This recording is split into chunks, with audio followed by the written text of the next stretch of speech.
3। Hello दोस्तों, आज मैं आपको रामायण की कथा सुनाने वाला हूँ। तो हम पार्ट बाय पार्ट हर वीक में बोलेंगे। तो बिना टाइम गवाए हम रामायण की कथा सुनाते हैं। हेलो दोस्त, मैं आपका दोस्त आदित्य का पिताश्री शक्ति आचार्य बोल रहा हूँ। मैं वशिष्ठ गोत्र का हूँ और मेरे पिताजी का नाम है सुरेंद्र नाथ आचार्य। चलो, आदित्य के रिक्वेस्ट पे और आप लोगों के रिक्वेस्ट से मैं आप लोगों को रामायण की कथा सुनाने की प्रयास कर रहा हूँ। कई सालों की पहले की बात है, हजारों साल पहले की बात है। एक जंगल में ना एक डकैत रहता था और उसका नाम है वाल्मीकि। माफ करना दोस्तों, उसका नाम था रत्नाकर, जो बाद में प्रसिद्ध हुआ वाल्मीकि ऋषि के रूप से। ठीक है। तो एक बार क्या हुआ ना, वो जंगल में उसका काम क्या था कि उस जंगल से आने जाने वाले जितने भी लोग रहते थे उनसे वो चोरी करके डकैती करके सामान लेके अपने परिवार का पालन पोषण कर रहा था।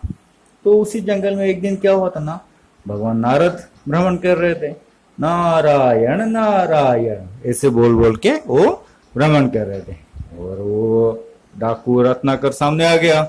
डकैत रत्नाकर सामने आ गया, बोला ए भिक्षुक, तेरे पास जो भी है मेरे को दे दे। नारद बोले हाँ ठीक है बेटा, जो है ले ले।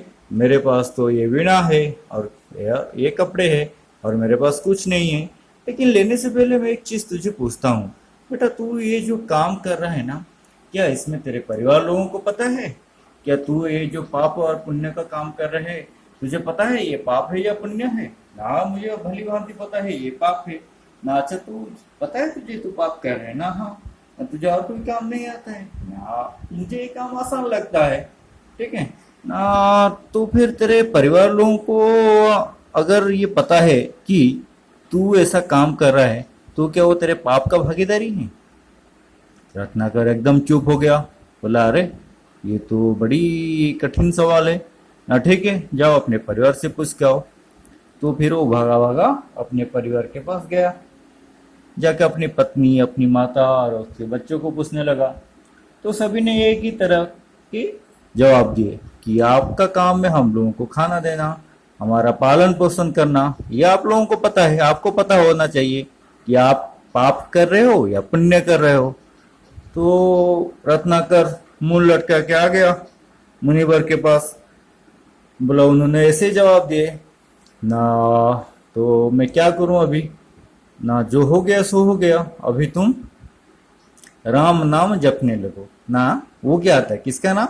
राम नाम, राम नाम जपने लगो। मरा मरा, आप लोगों को पता है मैं जो मरा मरा बोला वो मैं नहीं बोल रहा हूँ, वो उसी डकैत डकैत रत्नाकर बोला। वो इतना पाप कर लिया था कि वो राम नाम भी बोल नहीं पा रहा था। ठीक है।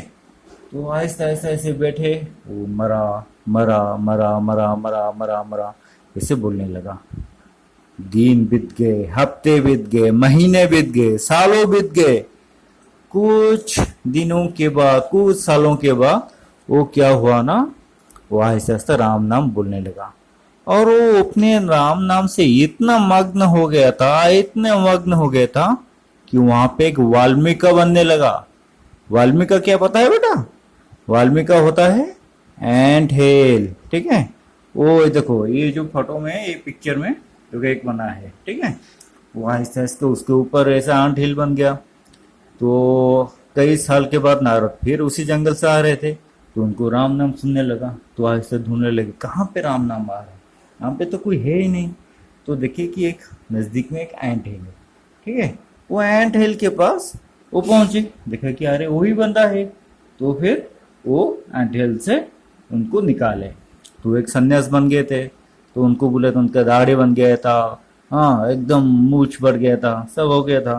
तो उनको निकाले नारद मुनि। तो उनके पास में एक नदी था, वहां पे स्नान करवाए। फिर बोले आ जाओ वशिष्ठ, तो तुम इतने मग्न हो गए थे कि तुम्हारे ऊपर आंट हिल बन गया था। तो आहिस्ता आहिस्ता वो एक प्रसिद्ध मुनि बने और बाद में उनको महर्षि वाल्मीकि बोला गया। वाल्मीकि नाम आपको समझ में आ गया ना? भगवान नारद ने उनका नाम महर्षि वाल्मीकि रखे। ठीक है। तो एक बार वाल्मीकि से एक अपनी कुटिया में बैठे थे एक जंगल में। वो पहाड़ था, छोटा सा झरना था, पंछियों खेल रहे थे। हाँ, तो एक बार दो पंछी खेल रहे थे, वो ऐसे ही बैठ के देखने लगे। तो अचानक कहीं से एक दूर से एक तीर आके वो जो बर्ड था ना, एक बर्ड के ऊपर लग गया और वो वहीं पे छटपटा के मर गया। तो वो बर्ड क्या हुआ, वहां पे मर गया। तो फिर वो देखो, ये जो पिक्चर में दिखाया गया ना, ये बर्ड में उसको लग गया। तो फिर वाल्मीकि गुस्से में आ गए और वो कुछ बोलने लगे, ठीक है। और जिसने वो तीर मारा था उसको वो श्राप देने लगे। तो अचानक उनका भ्रम से वो बाहर आ गए, बोले अरे ये क्या हो गया, मैं संस्कृत में बोल रहा हूँ। तो उनको वो कभी कभी संस्कृत उनको आता ही नहीं था, वो कैसे संस्कृत बोलने लगे। तो अचानक वहां पे प्रभु ब्रह्मा वहां पे विराजमान हो गए। तो उन्होंने बोले कि बेटा तुम जो तपस्या, कठिन तपस्या कर रहे थे, तो तुम्हें इसके वरदान स्वरूप तुम्हें ऐसे संस्कृत बोलने का परिणाम हुआ, तुम ऐसे बोल सके ना। वो खुश हो गए, ना बोला अच्छा ठीक है, मैं तुम्हें एक काम सौंपता हूँ ना। क्या है ना, मैं तुम्हें प्रभु राम की कथा सुनाने की, लिखने की वो तुम्हें परमिशन देता हूँ, और तुम इसे पूरे जनमानस में उसके अपने लेख से उसे प्रसिद्ध करवा। वाल्मीकि जी आज्ञा बोले और उनको प्रणाम किए, तभी ब्रह्मा जी अंतर्ध्यान हो गए। तो फिर अभी हम बोलेंगे राम कथा की थोड़ी सी शुरुआत करेंगे, ठीक है। तो हमारे देश भारत है, ठीक है। भारत में क्या हुआ ना, एक राज्य था उसी टाइम पे, ये उसका नाम था कौशल राज्य। क्या नाम था, कौशल राज्य। और उसका राजधानी था अयोध्या।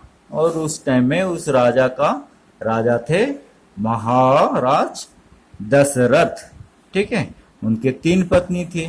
क्या क्या नाम है, कौशल्या, कैकेयी और सुमित्रा, ठीक है।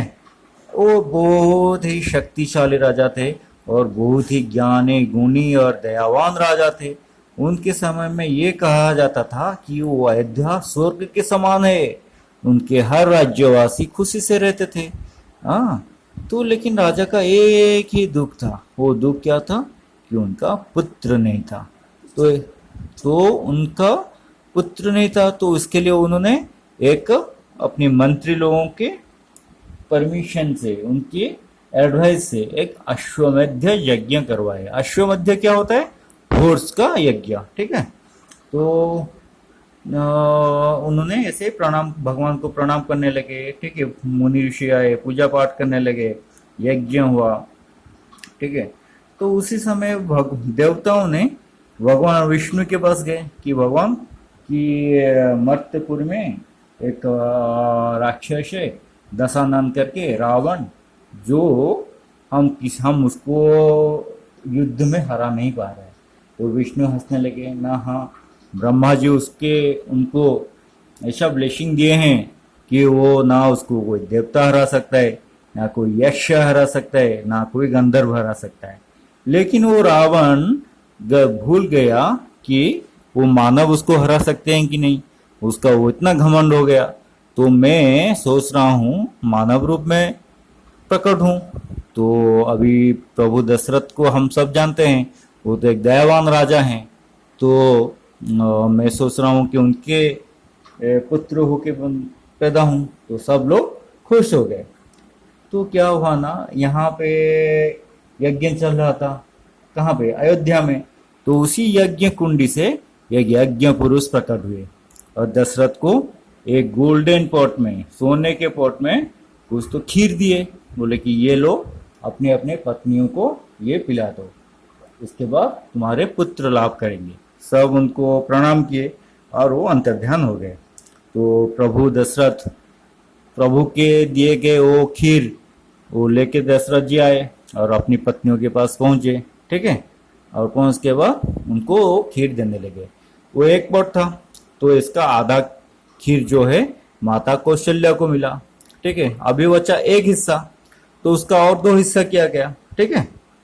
2 हिस्से करने के बाद एक हिस्सा मिला इनको, एक हिस्सा मिला माता कैकेयी को, ठीक है। और फिर और एक छोटा सा हिस्सा हुआ, और उसको 2 भाग करके दिया गया माता सुमित्रा को।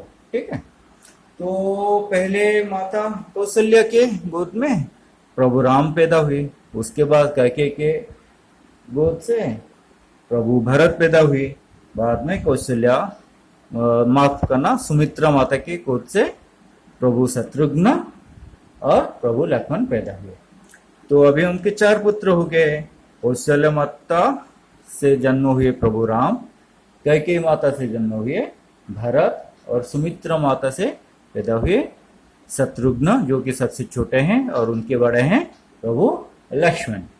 और कहा जाता है कि लक्ष्मण शेषनाग के अवतार हैं, प्रभु राम विष्णु के अवतार हैं, और भरत और शत्रुघ्न भगवान के सुदर्शन और उनका गरुड़ के रूप माना जाता है। ठीक है, आज तक दोस्त लोग इतना ही है। हम अगले हिस्से में बनाएंगे भगवान राम और उनके कैसे वो शिक्षा लाभ किए, कहाँ पे शिक्षा लाभ किए, वो सब चीज़ हम आपको आगे सुनाएंगे। तो आज के लिए बस इतना है। मेरे और आदित्य के तरफ से आप लोगों को नमस्कार। आशा करता हूँ आप लोग खुश रहेंगे। तो दोस्तों, इस वीडियो को लाइक, सब्सक्राइब, शेयर करना ना भूलना। ठीक है, अब हम अगली वीडियो में मिलते हैं। धन्यवाद।